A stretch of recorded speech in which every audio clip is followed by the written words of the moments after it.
Karena dari awal ini ngaji untuk seneng ya, untuk farhah itu seneng. Tidak tahu saya bacanya Farhatul Aidin wa Falahul Faizin ya, Pak Ketua, Pak Tamam. Saya cerita sedikit tentang seneng ya, al-farah ya. Dalam Islam seneng itu sudah ibadah. Jadi di antara ibadah terbaik manusia itu seneng.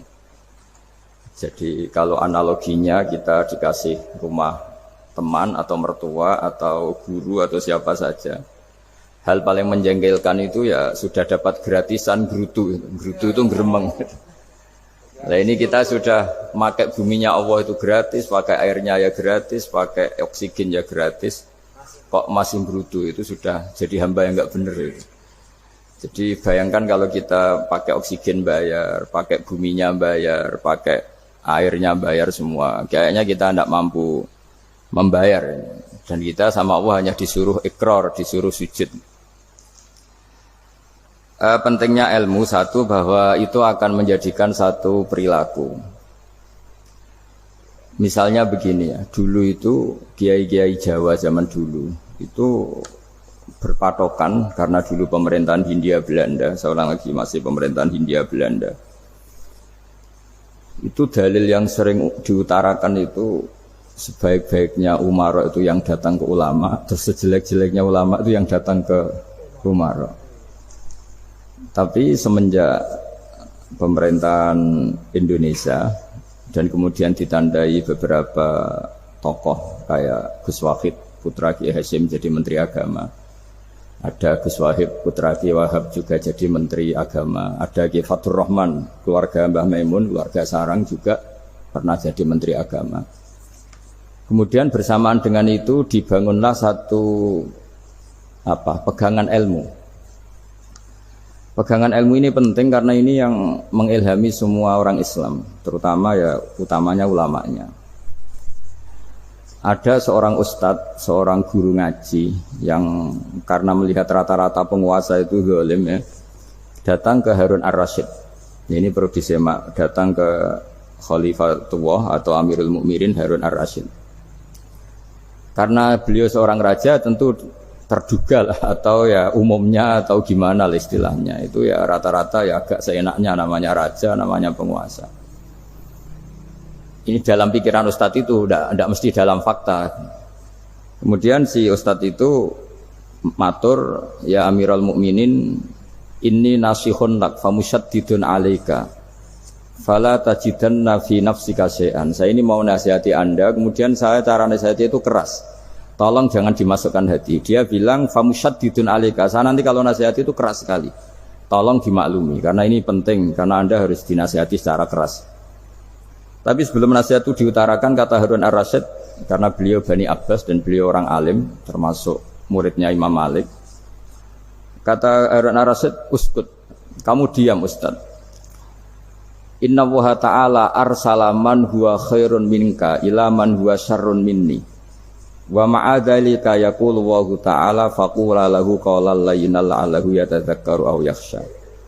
Jadi ini sekaligus etika dan norma ya bagi semua dai di Indonesia dan semua kita. Wahai Ustadz, kamu diam. Allah Ta'ala itu ngutus orang yang lebih baik ketimbang kamu, yaitu Nabi Musa, ke orang yang lebih jelek ketimbang saya, yaitu ke Fir'aun. Itu saja harus pakai etika, faqula lahu qawlan layyinan. Kamu harus ngomong yang halus. Jadi intinya ini Harun ar-Rasyid komplain. Kamu itu kalau jadi ustadz ngaji kira-kira gitu. Jadi betapa baiknya orang dulu memahami Quran. Jadi Quran itu dibaca, kemudian kita mungkin baca terus jadi cerita, mungkin ada yang baca jadi perilaku, ada yang baca kemudian itu mengilhami, membentuk. Nah kira-kira itulah yang membentuk kiai-kiai alim di NU, di beberapa pesantren maupun orang-orang alim di luar NU. Asal ngajinya dan bacanya seperti kita, pasti seperti itu. Karena cara berpikir tadi sudah. Jadi akhirnya si ustadz tadi keluar dan minta maaf, anta a'lamu minni, ternyata engkau lebih alim ketimbang saya. Jadi kalimat famusyaddidun alaika, saya akan keras cara memberi nasihat, itu yang diket, yang dipotong, yang dibatalkan atau yang diralat oleh Khalifatullah Harun ar-Rasyid. Yaitu Dikatakan Inna wa ta'ala arsala man huwa khairun minka ila man huwa syarrun minni. Yaitu Allah mengutus orang yang lebih baik ketimbang kamu, yaitu Nabi Musa, ke orang yang lebih jelek ketimbang saya, yaitu Fir'aun. Itu pun harus faqula lahu qaulal layyinan. Cara berdakwah harus dengan kata-kata yang halus, yang lembut, yang indah. Dan dengan kata-kata itu diharapkan la'allahu yatadzakkaru aw yakhsha. Semoga yang didakwai menjadi ingat. Sehingga dengan kemampuan ilmiah seperti ini menjadi pegangan bersama bahwa kita sebagai dai atau sebagai tetangga atau sebagai sama-sama warga Indonesia, bawaan kita memang harus faqula lahu qaulal layyinan la'allahu yatadzakkaru aw yakhsha. Kemudian dalam disiplin ilmu yang lain, halus itu tidak kuat. Angin itu ya halus, tapi kalau di manage itu jadi kekuatan yang dahsyat. Begitu juga air dan sebagainya. Sehingga tidak perlu khawatir terus kalau dakwah halus itu tidak punya efek yang signifikan. Tidak juga. Allah Ta'ala itu pengelola angin. Angin itu kekuatannya dahsyat. Sehingga Nabi Sulaiman dikasih kekuatan angin dan bisa terbang kemana-mana. Kemudian sekarang jadi teknologi yang banyak memanfaatkan angin. Mulai rem, mulai apa saja. Sehingga dari cerita saya ini kemudian terus kiai-kiai itu membentuk dakwah termasuk di ekonomi dengan cara yang rileks. Nah, cara rileks itu satu tentu dimulai dengan ilmu. Misalnya begini, saya beri contoh. Ketika ada orang melafadzkan kalimat la ilaha illallah, tiada Tuhan selain Allah. Kemudian kalimat ini mungkin kalau orang NU baca itu rutin ya, karena kiainya kelamaan ya yang ikut sambil tidur ya. Kalau tahlil itu disebut kiai tertentu itu mesti yang belakang wah suwi itu kalau kiai itu lama itu. Nah kiainya juga karena jadi lakon ya kan lebih semangat karena pegang mic. Biasanya gitu di NU itu. Kalau khotib mesti semangat karena yang pegang mic, yang dengerin mesti ngantuk karena monoton gitu. Karena yang mendengerin sudah tahu pasti nyuruh baik meninggalkan yang jelek. Jadi ilmunya sudah disimpulkan dulu. Setiap yang tidur di masjid mesti tak tanya kenapa tidur. Ilmunya ada perkembangan, Gus, nyuruh yang baik, meninggalkan yang jelek. Tapi kalau ilmunya agak ada perubahan kan dengar semua pasti nyuruh yang jelek, meninggalkan yang baik. Karena watak manusia itu agak-agak suka fitnah, itu suka geger. Tapi kalau monoton itu mesti enggak itu. Tapi yang menjadi pegangan kita, saya ulang lagi, itu ilmu dulu. Saya ulang lagi itu ilmu dulu. Saya berkali-kali menyontohkan kalau ada orang kafir, orang yang tidak bersyahadat 70 tahun, kemudian dia bersyahadat sekali saja di akhir hayatnya. Itu kata Allah, qulil ladzina kafaru iyantahu yughfar lahum ma qad salaf. Katakan ke mereka yang kafir jika dia mau bersyahadat, itu masa lalunya diampuni semua. Sehingga kedahsyatan kalimat ini luar biasa. Orang yang kafir 70 tahun saja barokahnya la ilaha illallah ini dosanya bisa diampuni semua. Nah kemudian karena ilmu ini tidak begitu populer atau kurang dipopulerkan atau kita sendiri kurang menghayati, sehingga la ilaha illallah itu lebih dianalisis cara lafadz ini, pelafatannya ada sanadnya enggak ya. Terus cara melafatkan bareng-bareng seperti itu ada tumpengan ini bid'ah enggak ya. Jadi pertanyaannya sudah tidak tentang keramatnya atau sakralnya atau fadilahnya la ilaha illallah, tapi sudah macam-macam. Wiridan cara seperti ini ada hadisnya enggak, legal enggak, terus ada sanadnya enggak. Jadi saya mohon semohon-mohonnya untuk teman-teman yang di Al-Iman itu harus ngaji ya. Ngaji itu nanti kamu tahu cara mandang sebuah ibadah atau perilaku atau apa sajalah tahu. Karena al-ilmu yurisul ahwal, ilmu itu bisa mengilhami cara pandang. Dulu yaitu saya ulang lagi, ketika zaman Hindia Belanda, karena pemerintahnya Hindia Belanda itu ulama-ulama keras sekali, sejelek-jeleknya ulama itu yang datang ke Umaro. Tapi setelah era Mbah Hashim, era sampai Mbah Maimun, itu mereka peduli sama Umaro, sama semuanya sama-sama warga Indonesia yang ingin melihat Indonesia yang lebih baik. Sehingga banyak, ya kakak saya sendiri pernah wakil bupati, terus putra Mbah Maimun wakil gubernur, ini teman saya Kiai Hafid ya bupati. Semenjak itu terus, dan itu nggak lepas dari cara pandang. Ya itu cara pandang diantaranya adalah cerita tentang Nabi Musa yang Allah tetap peduli sama Fir'aun. Sehingga tetap didakwai Nabi siapa? Musa. Dan posisi Musa datang bukan memanggil. Ya cuma kayak sampai sekarang tuh belum pernah ke kantor bupatinya Pak Hafid. Karena kadang-kadang orang terus curiga mengajukan proposal jadi agak repot. Ketemu bupati itu sialnya kiai kan mesti pikirannya orang bupati ini nyangoni, kiai ini disangoni itu. Itu terus kayak kita fakir miskin itu. Jadi makanya saya itu belum pernah datang. Tapi alhamdulillah karena beliau berambisi menjadi wa khairul umara mayatuna babal ulama. Jadi datang tapi sangat ambisius ingin mengalahkan ulama karena dia kalau datang statusnya lebih tinggi. Ya tidak apa-apa, ini tawaduk tapi niatnya agak begitu tawaduk. Jadi datang. Makanya saya kemarin Yusuf Mansur pas datang, Pak Ustadz Yusuf Mansur saya datang harus sekali saja. Kalau kedua kali ribet. Karena kalau beliau datang dia punya status tawaduk. Lama-lama yang didatangi jadi takabur. Saya jadi yang ahli neraka, dia ahli surga. Saya akan rugi dong. Artinya rugi, gue kehilangan teh, kehilangan kopi. Beliau berstatus tawaduk, saya berstatus takabur kan repot. Makanya saya berharap jangan datang lagi. Karena jadi repot itu jadi repot kan. Padahal saya kalau disuruh datang ke Jakarta kayaknya ya berat. Selain sibuk juga takut ganggu saya ini. Jadi saya sering di Jakarta tapi ya tadi jarang ya. Biasanya nganggarkan waktu hanya pas saja, tidak kurang tidak lebih. Biasanya ngajar di pondoknya Pak Kures itu di Baitul Quran ya. Hanya ngajar santri-santri itu. Nah, jadi pemahaman Quran dulu itu kata Imam Ghazali, ini sekaligus karena ada Pak Ustadz Yusuf Mansur, itu membaca Quran itu membaca, bukan bercerita. Kalau kamu membaca seperti ini, kunta qori'an, kamu pembaca. Pembaca itu yang mengambil pelajaran. Tapi kalau kamu hanya cerita, itu namanya kunta hakian. Sebenarnya Anda tidak membaca Quran, tukang cerita. Misalnya tadi cerita Nabi Musa datang ke Fir'aun. Itu kalau kamu hanya cerita, wah dulu itu ada orang namanya Fir'aun, didakwai Nabi yang namanya Musa. Ya itu namanya tukang cerita. Kalau kamu pembaca tidak gitu. Betapa baiknya Allah, orang sengawur Fir'aun saja inginnya Allah masih ingin diselamatkan dengan mengutus Nabi Musa kekasihnya. Itu namanya kunta qori'an, kamu pembaca betul, bukan kunta hakian, kamu tukang cerita. Begitu juga seterusnya tentang Quran ayat-ayat seterusnya. Sehingga yang diharapkan dari pembacaan Quran itu memang kita sebagai ahli baca, ahli mu'tabir ya, ahli yang ngambil pelajaran, bukan tukang apa? Cerita. Sehingga dulu ketika Sayyidina Umar radhiyallahu anhu ketika membuka Baitul Maqdis atau Baitul Muqaddas dan diajak syukuran, pesta-pesta makan itu. Beliau enggak mau.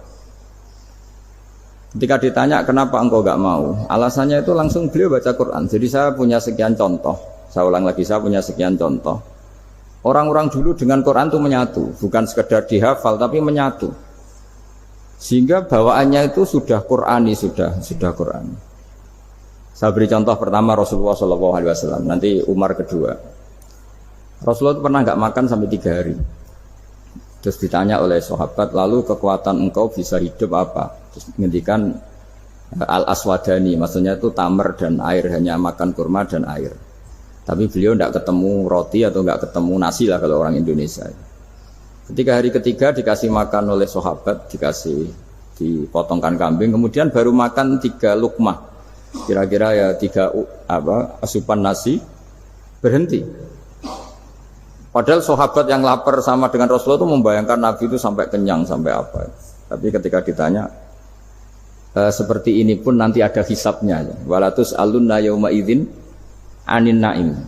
Jadi acara makan-makan gini itu nanti ada hisabnya. Nabi nangis. Akhirnya sahabat nggak jadi nerusin makan. Jadi ketakutan orang dulu sama ketika Sayyidina Umar dijak pesta ketika memenangkan Baitul Maqdis itu. Inna wa ta'ala ayyara qauman. Allah itu mengkritik sebuah komunitas kaum karena apa? Adhabtum thayyibatikum fi hayatikum dunya wastamta'tum biha. Kamu adalah orang-orang yang jatah nikmat kamu sudah kamu habiskan di dunia. Adhabtum itu kalian habiskan jatah kenikmatan kamu di dunia. Wastamta'tum biha, kamu di dunia sudah berpuas-puas. Maka jatah Anda sekarang di akhirat habis. Sehingga Sayyidina Umar enggak mau pesta-pesta karena takut jatah nikmatnya habis. Kata beliau terus astabqi thayyibati, akan saya sisakan sisi-sisi kebaikan saya supaya tidak habis. Corong Jawa itu aja dientek-entekno biar jatahnya Mas. Sehingga di dunia kiai itu ya meskipun saya akrab bupati, akrab mungkin wakil gubernur, saya itu ya jarang ketemu. Karena kalau orang Jawa bawaannya ketemu ya makan-makan, guyon-guyon.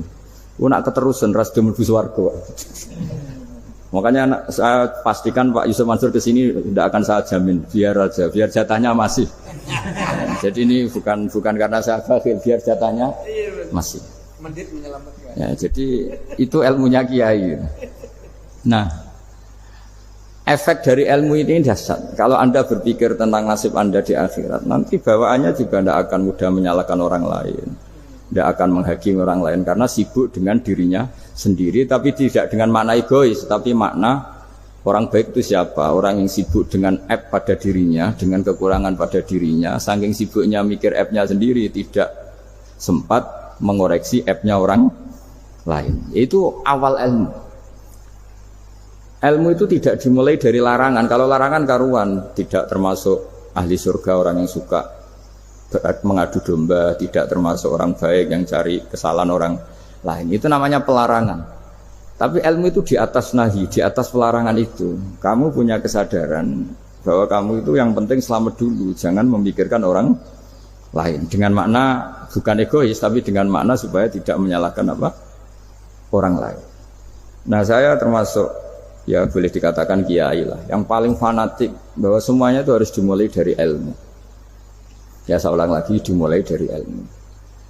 Nah, dari sini kemudian saya berharap Indonesia menjadi damai, menjadi baik. Itu bukan karena kita baik-baik banget, ya tidak mungkin kita ada nabi, tapi karena sudah sibuk dengan memikirkan kesalahan diri sendiri. Sehingga misalnya kita baca Quran, Rabbana zalamna anfusana, lalu kita langsung ingat betapa hubungan kita dengan Allah itu harus ikrar dulu, merasa zalim dulu, merasa salah dulu. Nah, kalau semua orang merasa salah di depan Allah itu mesti bawaannya enggak mudah menyalahkan orang lain, karena kita bilang Rabbana zalamna anfusana. Nah, itulah ilmu-ilmu yang mungkin banyak pembaca Quran tapi hanya baca, atau kalau baca ini tok disebut al-haki, ahli cerita. Yang dibutuhkan tuh al-qari, pembaca kemudian mu'tabir, kemudian mau beriktibar. Seperti yang dilakukan tadi Harun ar-Rasyid tadi. Inna wa ta'ala arsala man huwa khairun minka ila man huwa syarrun minni. Wa ma'adzalika yaqulu wa ta'ala faqula lahu qaulal layyin. Ini kamu tidak usah memaksakan musyaddid keras sama saya, karena Allah Ta'ala telah mengutus orang lebih baik ketimbang kamu, yaitu Nabi Musa, ke orang yang lebih jelek ketimbang saya, yaitu Fir'aun. Itu saja harus beretika. Faqula lahu qawlal layyinal la'allahu yatadzakkaru aw yakhsha. Dan alhamdulillah bawaan kita sebagai orang timur atau orang Jawa itu kalau mau ngandani orang itu halus sekali. Di antara bentuk kehalusan kata-kata diceritakan di ayat lain. Ketika Nabi Musa ketemu Fir'aun, dawuhnya begini, fakul itu yang di juz 30 yang juz di juz 30 ini yang bagian dari, kan tadi hanya fakul lahu qaulal layyinan. Lahu qaulal layyinan itu bentuknya apa? Ya, bentuknya apa? Itu Nabi Musa disuruh ngendikan sama Fir'aun. Apakah kamu mau saya nasihati? Fakul halaka ila antazakka. Halaka itu pilihan, hal itu istifham, laka itu otoritatif. Jadi betapa santonya kalimat itu, fakul halaka ila antazakka. Jadi kalau dimaknani model Pak Hafid, model saya ngaji di sarang itu, halaka onoto iku kedue sira, berhak bagi kamu, berhak bagi Anda. Apakah Anda berhak loh mendapat nasihat supaya Anda jadi orang yang lebih baik? Halaka ila antazakka. Jadi tidak kalimat perintah, tapi kalimat pilihan. Apa engkau mau saya beri nasihat? Wah dia ka ila rabbika fatakhsha. Dan saya beritahu kamu tentang Tuhan, dan kemudian kamu menjadi orang yang baik, fatakhsha, orang yang punya khasyah, punya. Jadi kayak apa kalimatnya itu? Napa jenengan kersa? Itu kalau orang Jogja, orang-orang daerah-daerah yang pernah nyuguhi tamu itu kan Ayo makan-makan. Itu kan kayak tamunya itu kelaparan. Masa Pak Yusuf Mansur kelaparan? Tidak mungkin kan. Masa Ustaz terkenal kelaparan kan tidak mungkin. Monggo, nopo jenengan ngersakno. Karena bisa saja tamunya itu tidak kerso. Mungkin karena darah tinggi, mungkin karena takut dianggap fakir miskin. Macam-macam kan orang enggak. Itu kalimatnya itu halaka ila anta zakka. Kayak apa indahnya dakwah. Halaka ila anta zakka. Itu ada kata laka itu ya terserah jenengan mau enggak? Wa ahdiyaka ila rabbika fatakhsha. Nah, itu yang disebut membaca. Kunta qari'an la hakian. Anda benar-benar membaca Quran, bukan sekadar pencerita. Nah, kemudian ini yang terakhir saya juga baru sebenarnya saya itu enggak pernah bilang sanggup itu, tapi Pak Ustadz Zakaria itu GR terus. Sampai tadi pagi itu saya belum tahu kalau ada acara ini. Ya karena saya kiai, jadi kalau kiai itu kan ingatnya sama Allah saja. Kalau sama manusia itu rontok-rontok lali gitu. Itu bukan memaksa, ya memang lupa. Sejauh mana sih pentingnya manusia kan tidak penting cara ilmu tasawuf itu. Tapi karena ini titipan Rasulullah SAW terus menjadi penting kan. Dititipi umat gak jenengan itu. Ya sudah ngaji ngatur kiai ribet itu. Kiainya biasa ngaji kan, kiainya yang ngatur santri ini enggak. Pak Yai ngaji tanggal ini jam ini. Itu kan mengabaikan semua aktivitas kiai. Padahal jam ini mungkin saya punya jam. Mungkin jalan-jalan atau ngaji atau mutolaah atau munajat. Gara-gara Pak Zakaria ini terus Mas Tamam ini yang provokasi. Harus ngaji di jam ini, tema ini. Saya itu kalau ngaji ditentukan tema itu, ini memang saya agak keras di bab ini. Itu kayak ibarat gini loh. Saya ini dokter, kemudian ada orang yang sakitnya itu jantung, terus bilang ke saya, Pak dokter sembuhkan kukul saya. Wong penyakit ekstrimnya itu jantung, kok bila disembuhkan apa? Kukul. Kan gak penting, sembuh tidak sembuh, kukul itu kan gak penting, jerawat itu. Kiai itu tahu kesalahan paling fatal manusia itu akidah. Jadi kadang-kadang mintanya ilmu yang tidak akidah, yang gak penting. Jadi kadang-kadang kiai itu ya digurui betul kalau di Indonesia itu. Misalnya, ini tidak nyindir loh, memang marah betul kalau di bab-bab seperti ini. Tapi ini biar jadi ilmu masif, ilmu yang general. Saya ulang lagi ya, Anda jadi dokter, tahu pasien Anda ini penyakit jantung kronis atau sudah fatal lah sudah. Terus orang itu bilang, Pak Yai, itu Pak dokter, tolong obati kulit saya supaya tidak jerawatan. Kamu bilang ini orang aneh enggak? Aneh kan? Nah, kiai juga gitu. Saya sering itu ada orang mau haji gitu, Gus doain saya jadi haji mabrur. Pernah belajar haji Pak? Dereng. Mungkin enggak orang belum belajar nyupir terus kemudian minta didoain, Gus saya mau nyupir doain selamat. Mau nyupir aja enggak bisa kok minta doa selamat. Harusnya urutannya kan belajar dulu baru minta doa. Tapi kali ini aliman bener ngajaknya akidah dulu, ahli sunnah kan. Nah itu bener karena akidah itu hal yang prinsip memang harus. Kalau kebetulan enggak bener tak revisi betul. Untungnya kok temanya bener. Jadi saya mohon ke seluruh orang-orang yang mau ngaji ke kiai itu tema itu biar yang milih kiai supaya tahu prioritas yang harus benahin. Jangan tema yang kita yang milih, jangan-jangan tema yang kita pilih itu tidak mendesak atau tidak penting. Ini bukan apa-apa, ini saking ingin baik saya ya, keinginan baik saya supaya dulu zaman sahabat ya gitu. Kalau ada pertanyaan salah sama Nabi dibenerin, cuma Nabi terlalu bijak. Cara benerin tuh enak. Kalau saya karena tidak Nabi saja ya agak-agak kasar kan. Kalau tidak Nabi tidak wajib bener terus. Yang wajib bener terus itu Nabi. Saya beri contoh. Ya. Nabi itu ngendikan tentang kiamat. Kiamat itu dahsyat, mengerikan gini-gini. Kalau pikirannya orang kampung itu begini. Nabi ini aneh. Cerita kiamat dahsyat tapi nggak ada tanggalnya, ada tahunnya. Harusnya ada dong, biar kita bisa persiapan. Sehingga Nabi disomasi di tengah-tengah khutbah itu, ya Rasulullah mata sa'ah. Nah, karena ini orang Bedui, Nabi nggak dengerin, diulang lagi. Mata sa'ah ya Rasulullah. Ketika Nabi mengabaikan itu ada dua kelompok sahabat, yang satu bilang lam yasma, Nabi tidak dengar sehingga mengabaikan. Yang kedua bilang sami'a wa kariha, Nabi sebenarnya mendengar tapi tidak berkenan. Tapi diulang lagi ketiganya, ya Rasulullah mata sa'ah. Akhirnya Nabi jawab, mau tidak mau, karena kalau enggak ya namanya orang Bedui ngomong terus. Nabi balik tanya, Ya karena cara berpikir dia kalau kiamat itu jelas kapannya kan bisa persiapan itu. Paling enggak pas mau kiamat terus pas ngaji Quran apa kan bisa persiapan itu. Akhirnya Nabi balik tanya, ma'atatalaha. Kalau kamu berani tanya kiamat, lalu persiapan kamu apa?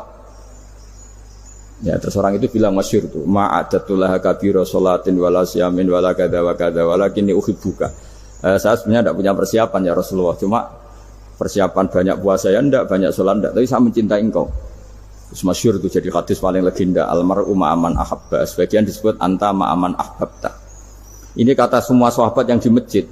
Si Bedui ini orang paling dibenci sahabat karena mengganggu Nabi saat khutbah, tapi akhirnya ini menjadi orang paling dicintai sahabat karena barokahnya itu hadis itu keluar secara terbuka, almar'u ma'aman ahabba. Sebagian riwayat yukhsyarul mar'u ma'aman ahabba, nanti orang akan sowan sama Allah bersama orang yang mereka cinta. Itu sahabat-sahabat fama farihu ba'dal Islam farahahum biadal hadis. Mereka tidak pernah senang setelah masuk Islam sesenang hadis ini. Karena kita tidak perlu soleh-soleh banget, cukup nyintai orang apa? Soleh gitu. Makanya saya sekali bilang itu ya, kadang-kadang saya jadi orang alim itu ya rugi. Ruginya tadi. Misalnya ya, untuk menjadi orang alim kan harus hafal Quran, ngaji Bukhari, Muslim, Ikhya. Ternyata pengumuman kedua orang nggak bisa apa-apa. Gelombang kedua para pecinta, waduh, itu kan repot ya.